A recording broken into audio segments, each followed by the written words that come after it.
I'm Margot Politis. Welcome to Study English, IELTS preparation. Today we're going to look at conditional sentences. They're sentences that use if. If you listen carefully, you'll be able to hear Dr. Malcolm Simons talking about junk DNA, the parts of DNA that people used to think were just rubbish. Listen to the different types of sentences he uses. Under Darwinistic notions, you would think that junk would drop off under the theory of natural selection, just like species drop off if they hit ecological niches, which is incompatible with survival. If they can adapt to those niches, then those that can survive and those that can't die is the notion. If you apply that to the DNA sequence, then the coding region genes which survive have a function. And by the way, the non-coding sequences have survived as well. So the proposition would have to be that if they're there, they've got a function. In listening to Dr. Simons, you can hear that he uses a variety of sentences. This makes for much more interesting language. You should practice using sentences of different lengths and types, especially complex sentences. Today we're going to look at one of the ways you can create complex sentences using an if clause. An if clause is a phrase that gives a condition that's necessary for something else to happen. They're often called conditional clauses. If means when, provided that, or on condition that. There are a few basic patterns for the if clause. Listen to this. If they can adapt to those niches, then those that can survive and those that can't die. So the proposition would have to be that if they're there, they've got a function. If they can adapt, then those that can survive.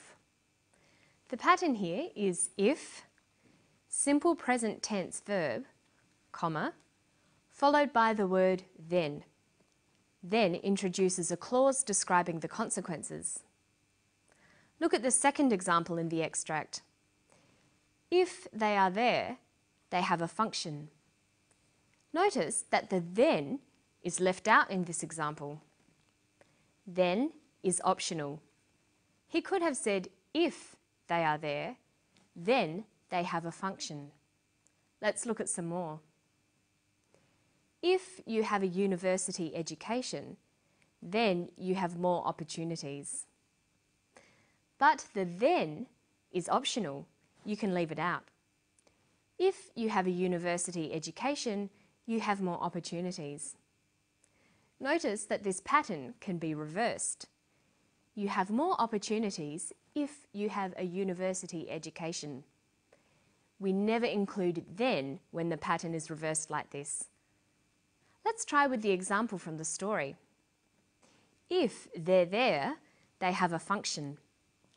They have a function if they're there. Okay, now here's the second pattern for if sentences. This is for when the suggestion is less definite or less likely. If you had a university education, comma, then you would have more opportunities. The pattern here is if, past tense verb, comma, then, would plus the verb. If you had a university education, then you would have more opportunities. We use this pattern when we're talking about the future and about something that may not be as likely to happen. Compare these two patterns. If you study hard, then you will pass your test. If you studied hard, then you would pass your test. In the first example, it's a bit like making a useful suggestion. The second sentence is less definite and less polite. It suggests that the person doesn't study hard now. So that's two ways of making the conditional tense. How to say that one thing will happen or might happen if something else happens. There are other forms of the conditional tense too. If you learn them, then your English will improve. Okay, now we're going to look at ways of making opposites by using prefixes. Listen to Dr. Simons again. Under Darwinistic notions, you would think that junk would drop off under the theory of natural selection, just like species drop off if they hit ecological niches, which is incompatible with survival.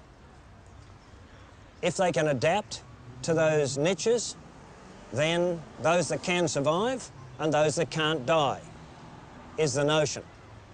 If you apply that to the DNA sequence, then the coding region genes which survive have a function. And by the way, the non-coding sequences have survived as well. In the passage, we heard the words survive and die. They have opposite meanings. To survive means to keep on living, and to die means to stop living. We call words with opposite meanings opposites. Sometimes opposites are formed from the same word stem using prefixes. Two of the prefixes he uses are in and non.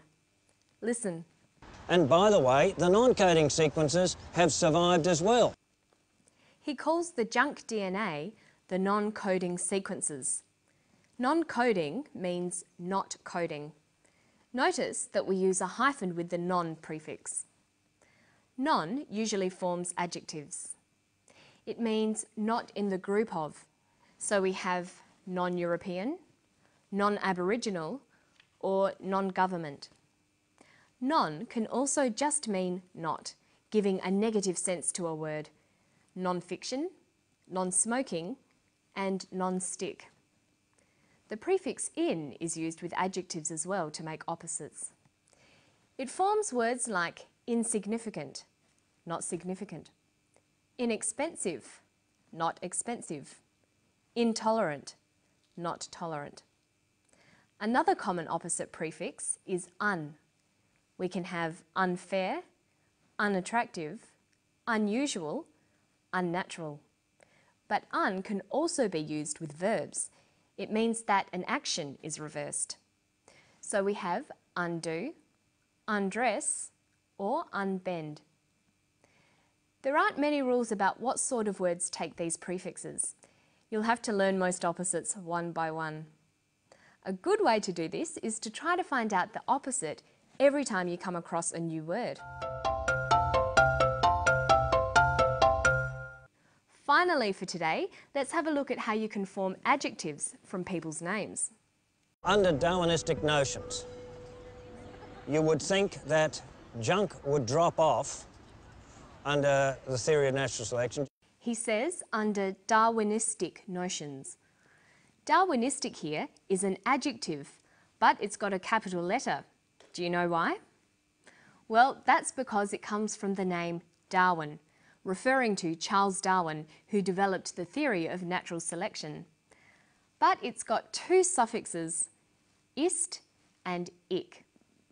The ick suffix forms adjectives that mean belonging to or like. So Darwinistic means like a Darwinist. But a Darwinist? Well, the suffix ist forms adjectives too, but it forms an adjective that describes a type of person with a certain set of beliefs. When ist is added to people's names, it means someone who follows that person or who believes in what they wrote or said.